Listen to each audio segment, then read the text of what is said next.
In the final moment of Joe Turner's Come and Gone, we get this great confrontation. The confrontation is precipitated by the arrival of Martha Pentecost, and she comes with Selig. Selig, the finder of Negroes, the Negro finder, the white man. And Selig has been hired to find Martha Pentecost. What Bynum says, what Martha Pentecost says is that when they were in Mississippi, Bynum bound her and Loomis together so that they would both be restless in their dispersal until they found each other. And of course, Selig becomes the instrument of their coming back together. Now, you would think that this is a great reunion. This is a wonderful reunion. But what it actually becomes is what Wilson works through is that it becomes a clashing of two worldviews, two fundamental worldviews that are very important to the African American life. Martha Pentecost is a Christian, a born again Christian, a Christian in the black evangelical tradition. She's a woman who has speaks in tongues. She's discovered Christ, and Christ has given her a purpose in her life. She preaches, she carries herself in that kind of way. So when she looks at Loomis, what she's thinking is Loomis needs God. Loomis needs Jesus in his life. And so she's very clear about that. I will get to what she thinks about what she's planning to do when this confrontation happens. Whereas Loomis, on the other hand, has moved away. Loomis, in the final speech, really decides that Jesus has failed the African American. He says Jesus has failed him. He says he has no time for Jesus because Jesus, as far as he's concerned, is part of the great conspiracy of white culture and white society in the destruction of the African American. But Loomis is looking for himself in the earth, in the ancestral belief system, in a belief system that goes closer to his African past and his African roots. But Wilson is not taking sides in this situation. He's saying that these two spiritual paths are part of the African American narrative, and they're meeting in this really confrontational moment.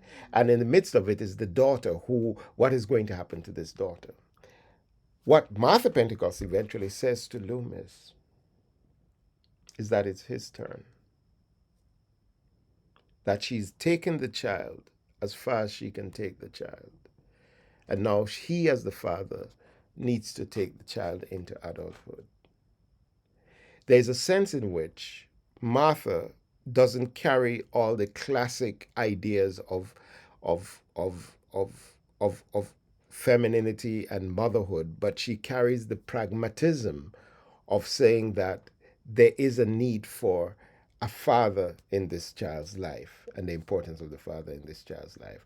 But Loomis has this great moment where in his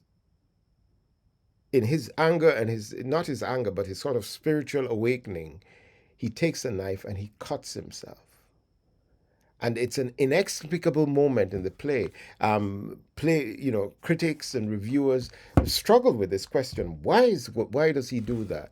But it becomes a kind of a ritual act of expiation where he cuts himself, and then he starts to sing, and then he comes into a sense of himself, and it is liberating and it is powerful. And Martha leaves, but what I remember, what I said at the end of that moment, Bynum looks at Loomis and sees something in Loomis and says, Loomis, look at you, you found your song. You found your song, meaning you found your blues, meaning you found your story, meaning you found your memory, meaning you found who you are from where you come from, and therefore who you're going. And he says, you're shining like a new penny. You're shining like a new penny.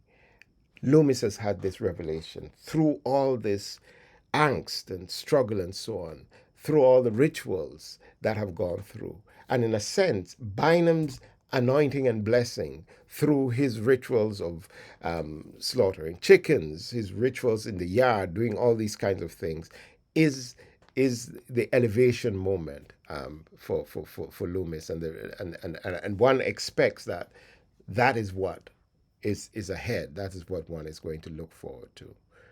Now, Wilson's plays would follow. This is 1920, the 1930s. Joe Turner's Come and Gone. No, Joe Turner's Come and Gone is the 1910s, right? The 1910s. That's the decade. And then we get plays that are going through the other decades and so on. And Loomis-like figures will come back again, whether they've been arrested, will come back again, whether they've become business people and so on and so forth. These characters will keep coming back, African American, present in the world and engaging in the world in a powerful and meaningful way.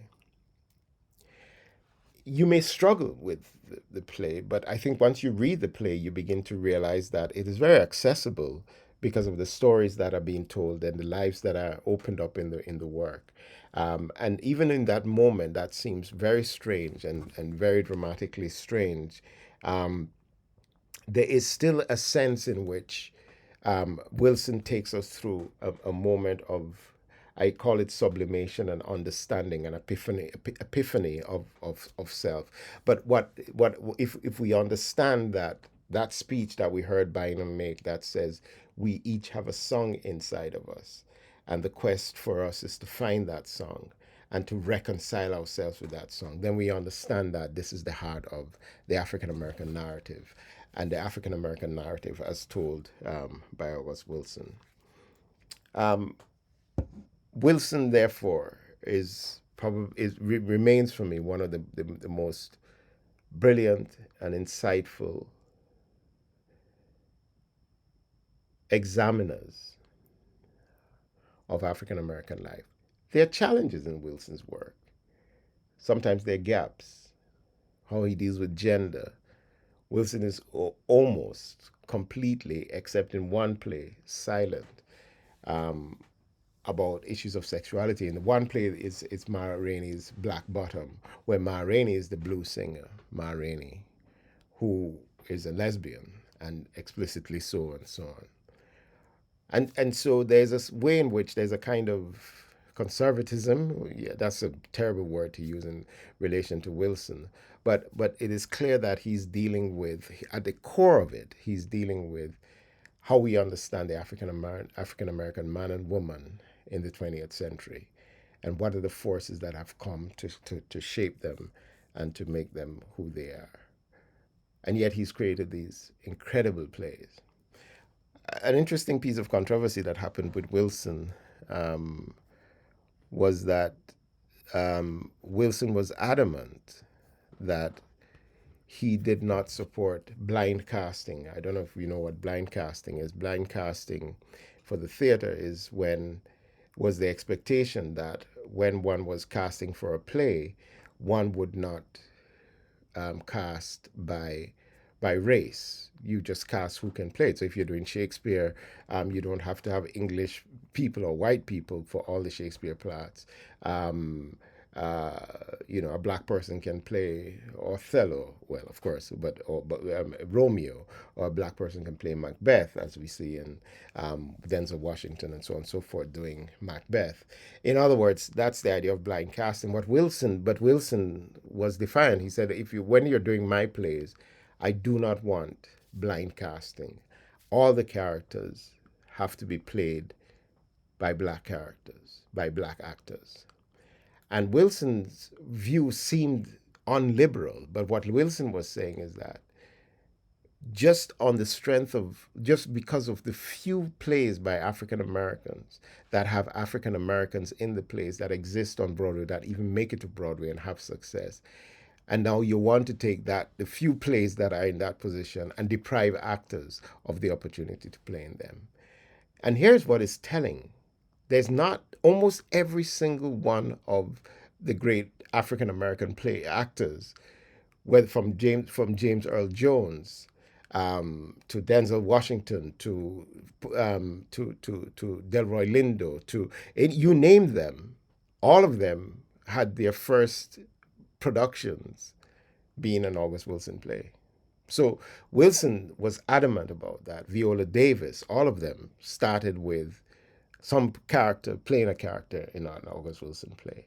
And I think that is hugely telling because he said that was a political thing.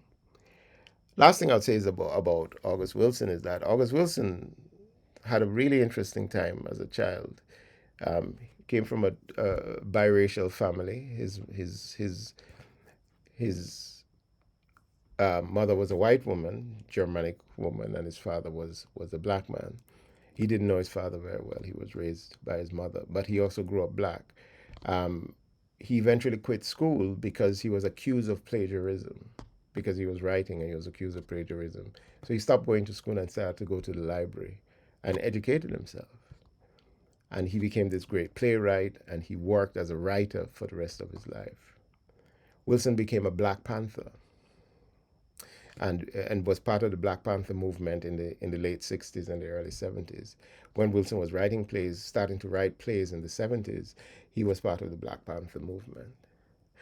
Wilson, of course, when you look at his picture, was a very light-skinned individual, but he was a really, really adamant um, black identified man who believed in celebrating the beauty and the power of the African American.